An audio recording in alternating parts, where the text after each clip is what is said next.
देखिए, जम्मू कश्मीर विधानसभा की जो दो सीटें खाली हुई हैं, एक नगरोटा की और एक बड़गाम में, क्योंकि वो सीट जो थी वो मुख्यमंत्री जो दो सीटों में लड़े थे उनकी है, और जो यहाँ से हमारे स्वर्गीय देवेंद्र राणा जी वो आज हमारे बीच में नहीं है, उसकी जो सीट है, तो डेफिनेटली पार्टी तो पहले से तैयारी में है, क्योंकि भारतीय जनता पार्टी तो 24/7 काम करने वाली पार्टी है।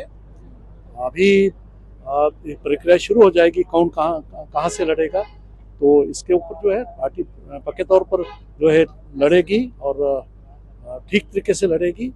दुर्घटना की सीट तो जीतेंगे ही, बड़गाम में भी हम पूरा हमें उम्मीद है कि हम अच्छा परफॉर्म करेंगे।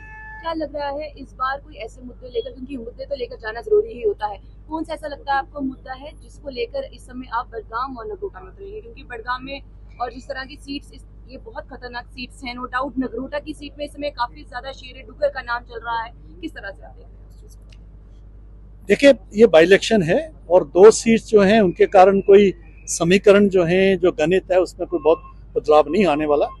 लेकिन साल से ऊपर सरकार को हो गया है, जो लोकतंत्र की दुहाई देते थे, कहते लोकतंत्र नहीं है, इसके बावजूद कि जहां पार्लियामेंट से लोग जीत के गए, डीडीसी, बीडीसी, पंचायत के इलेक्शन थे, लोकल के बॉडी के इलेक्शन थे, उनको लेकिन उनको लगता नहीं था।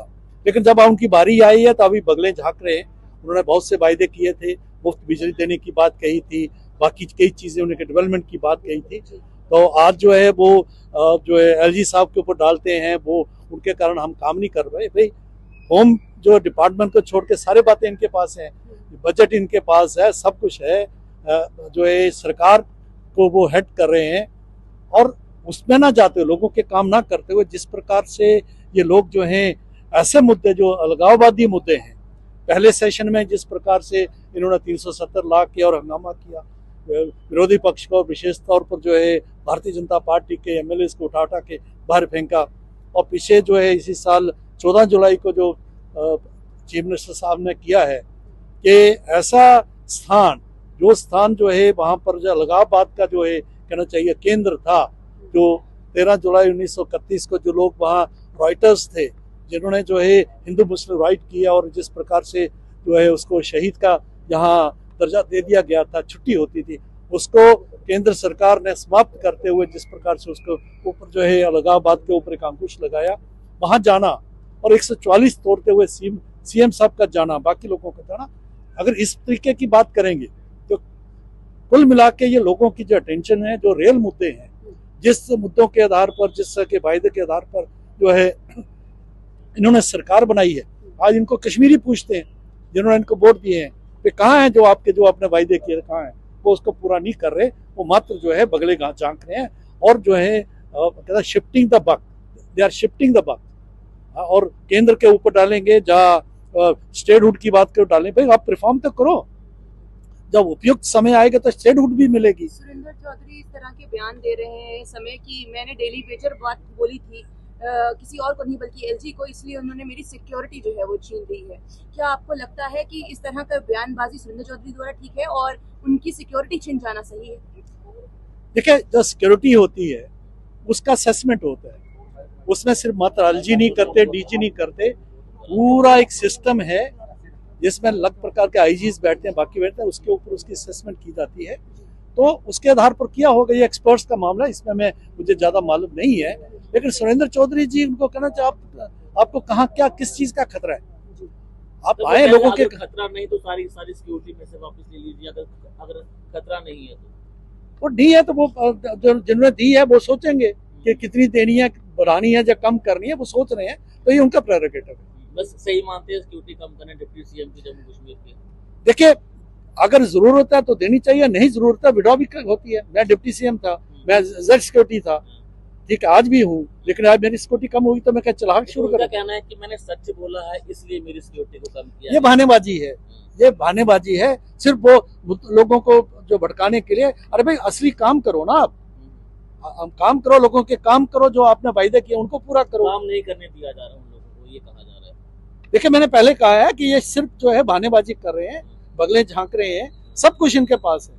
बिजनेस रूल्स को अप्रूव नहीं किया जा रहा, बिजनेस रूल की फाइल जो है एलजी साहब के पास पड़ी हुई है, अप्रूव नहीं किया जा रहा उनको। नहीं, डेफिनेटली एलजी साहब जो है, पता नहीं, मुझे कारण नहीं है क्योंकि इसकी डिटेल्स में जानता नहीं हूँ, लेकिन पूरा इनको जो है सिर्फ होम डिपार्टमेंट को छोड़ के सारे डिपार्टमेंट्स इनके पास हैं।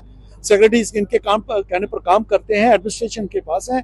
अभी देखें अलग अलग मिनिस्टर विशेषकर जिनकी नाम आप ले रहे हैं, वो जाते हैं, वो दाड़े मारते हैं, ये करते हैं, वो करते हैं। पावर है तो तभी तो मारते हैं, मैं तो नहीं मार सक रहा हूँ। उमर अब्दुल्ला इसी चीज का बयान उल्ट करते हुए नजर आ रहे हैं और ये कह रहे हैं कि नहीं, हमारे पास कुछ नहीं है। उन्होंने एक इंटरव्यू में बोला कि हमारे पास जो होना चाहिए था, पावर का अलग मिनिस्टर होता है, हमारे पास पावर का मिनिस्टर नहीं है, हमारे पास ना हमारे पास डिपार्टमेंट्स है, हमारे पास कोई यूनिवर्सिटीज नहीं है। आईएएस अधिकारी अपनी जितनी भी किताबें हैं उन पर लेके बैठ गए हैं, कोई भी अपनी बात करने को नहीं दे रहे हैं, हमारी कोई पूछ नहीं रहा है। लगातार उमर अब्दुल्ला बोलते हुए नजर आ रहे हैं। देखिए, अगर जो पावर का कोई मिनिस्टर नहीं होगा तो पावर डिपार्टमेंट जो है सीएम के पास होगा।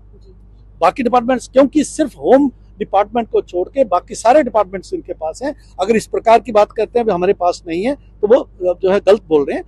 जब तक के एडमिनिस्ट्रेटिव सेक्रेटरीज हैं वो सारे इनके आदेशों के ऊपर काम करते हैं, तो वो करें ना उनके साथ अपना। अगर जनता को गुमराह किया जा रहा है काम ना करने को लेकर। हाँ, बिल्कुल गुमराह किया जा रहा है, क्योंकि ये जवाबदेही इनकी बन नहीं रही है। आज कश्मीर के लोग इनको पूछ रहे हैं, जहाँ से जो है, जहाँ से जीत के आए हैं, ये बड़ी जो है उनको खाप देते हुए जीत के आए हैं। वो जो असल काम है गवर्नेंस का काम, उसको ना करते, अलगाववादी मुद्दों को उठाते हुए, और ये जो हमारी स्टेट नहीं है, हमारे पास ये नहीं है, वो नहीं है। अरे भाई, जो है काम तो करिए। प्रीपेड मीटर्स को लेकर भी बात हो रही है, क्योंकि पावर का मिनिस्ट्री सवाल पूछा, प्रीपेड मीटर्स की बात शुरू हो रही है। क्या आपको लग रहा है कि अभी ये लाना और बाद में ये कह देना कि पावर तो हमारे पास है ही नहीं, तो ये सीधा सीधा इन्होंने एलजी पर डालने की कोशिश कर रहे हैं कि प्रीपेड मीटर्स जो है वो एलजी सरकार ला रही है, हम नहीं ला रहे हैं? एक बार उनको जरूर पूछिए कि जो पावर डिपार्टमेंट है किसके पास है। ठीक है, एलजी साहब के पास होम मिनिस्ट्री है, बाकी सारे इनके पास है। बाकी जितनी भी चीजें जो हो रही हैं, प्रीपेड लाना, बाकी ना वो यही करेंगे, लाएंगे या ना लाएंगे, यही करेंगे।